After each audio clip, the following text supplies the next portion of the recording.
Nous avons développé un partenariat assez original avec Dacy Frères, qui est un torréfacteur amiénois, et qui a créé pour le musée un café spécial. Ça, c'est une de nos grandes joies. En tout cas, on a vraiment essayé, on a aussi développé d'autres produits avec des producteurs ou des artisans locaux pour avoir dans notre boutique tout un tas d'objets qui soient...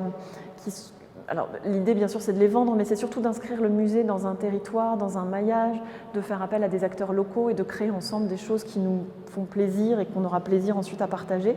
Il se trouve que le café, ça a été le point de départ de cette collaboration avec Dacy Frères, mais on s'est aussi dit après que développer un thé, ce serait formidable, et donc on a le café du musée d'un côté, et on a une collection de thés qui commence à se mettre en place avec un premier thé qu'on a appelé Picardia, qui se décline en thé vert et en thé noir. Picardia parce qu'il s'inspire d'une fresque, enfin en tout cas d'une peinture dans l'escalier d'honneur peinte par Puvis de Chavannes, qui s'appelle Ave Picardia Nutrix, qui est une ode à la Picardie nourricière. Donc il y a vraiment un rapport à la nourriture, aux produits de la terre qui est intéressant.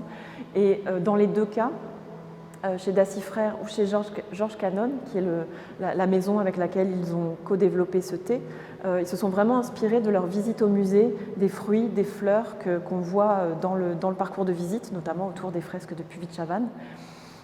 Par exemple, le thé Picardia, il utilise vraiment des fruits ou des fleurs ou des senteurs qui sont typiquement picardes, comme la betterave, le coing.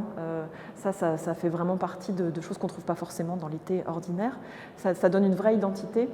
Alors ces produits, on va les trouver dans la boutique, ça c'est vrai, mais on va aussi les trouver dans la chapelle, qui est un espace assez incroyable dans le musée, qu'on souhaite transformer en salon des visiteurs. Donc c'est son nouveau petit nom, chapelle Salon des visiteurs, et qui sera ouvert non pas le 1er mars comme le reste du musée, mais début avril, parce qu'il nous faut encore un petit peu de temps pour le développer.